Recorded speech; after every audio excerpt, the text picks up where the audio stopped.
All right, I'll establish the height first and then I'll push it back to get the correct depth.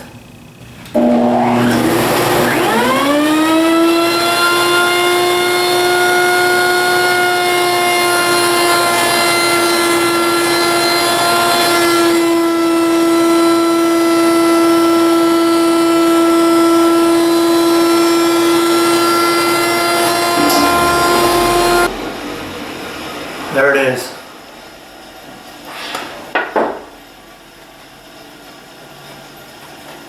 That's perfect.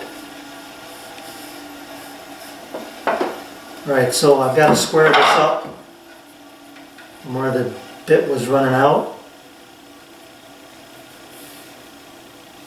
That won't take too long. I just got to square this part up right here on both ends. Should be good to go. All right, I cleaned up the corner. This is flush. I had to do just a little bit more chisel work here. I thought I had it cleaned up, I'll put it that way. But when I came down this edge, there was a little sliver there yet. Got that out of there. Now this is not the back, but it represents the back here. That'll be nice.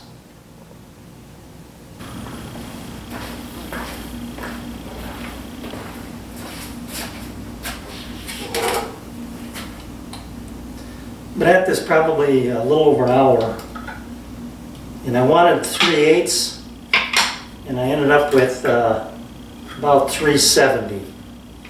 So 5 thousandths under, not a big deal.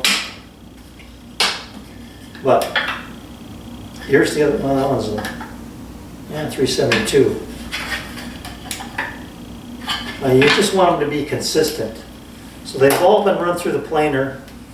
After I resawed them, I flattened them again, and then ran them through the planer.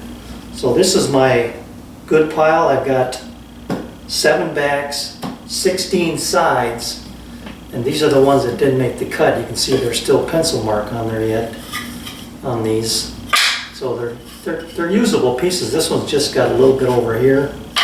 You know, I mean, they're usable for something. I don't know what yet, but all these pieces have pencil on them, some just a little, but there's pencil on them. They did not make it through. This one's got a crack in it. So these are my rejects, and you can see that I ended up with quite a few of those, 2, 4, 6, 8 sides and 1 back. So should be good to go. Got an extra, at least 1 extra of the back, so I can now take these to the joiner and edge 1 corner and then rip them to, I'm still going to oversize them yet because I'm not quite sure of my dimension, but so far my plan has been working out pretty well. So the next operation is to joint 1 corner, 1 edge, and then we'll take it from there.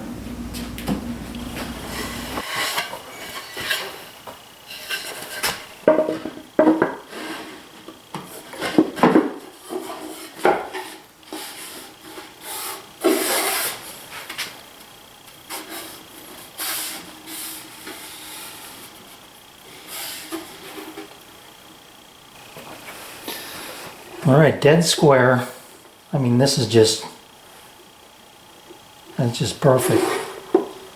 This side, however, is got just a hair of daylight there at the bottom and quite a bit more here on this corner. So when I pull this back and square it up, then that goes way back there as well.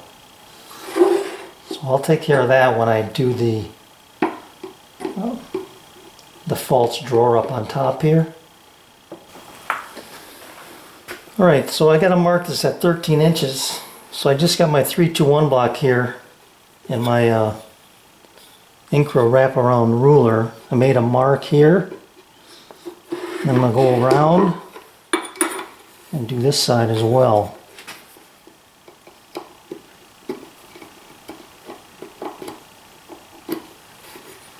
I don't know which side is going to end up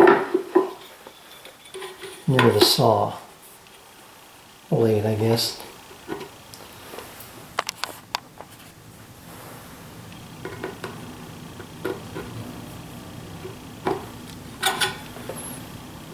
Alright, then I also did put the block in the back there and took my steric ruler and laid that on there and made a mark.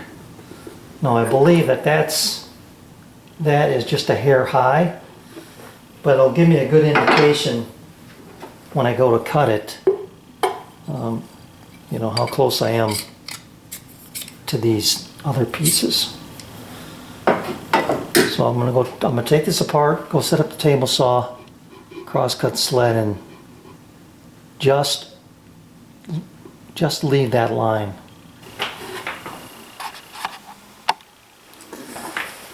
You can see my ruler here. These sides are just perfect. I mean, that's just flush. But right here, it's about 1/1000th of an inch. It's just not quite there. And here, I put my ruler in the back. I got that same just a slight click.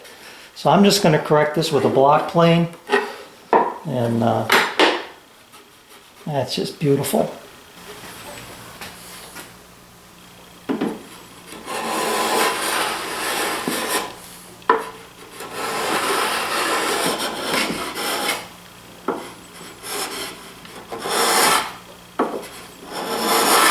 Alright, I had to kind of get a visual in my head for this.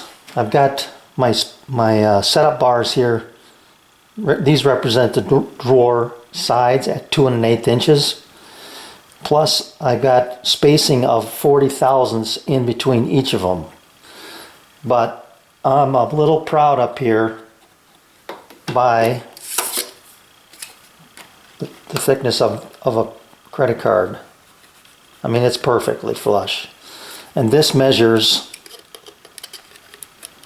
28/1000ths. So I've got 1, 2, 3, 4, 5, 6 spaces. I have to divide that into the 28. Let's say it's 24. And I'd have to drop everything by 4/1000ths of an inch to get perfect spacing. So if I take 2 1/8, divide that in half, that's 1 1/16. Add to it 36/1000ths, yeah, 36. That would be the center line of these drawer slides right here. So I'm going to mark that out, mark the center lines out. Go 1/8 of an inch on either side. I'm going to make them 1/4 of an inch long, and then take it to the router table and cut those slots.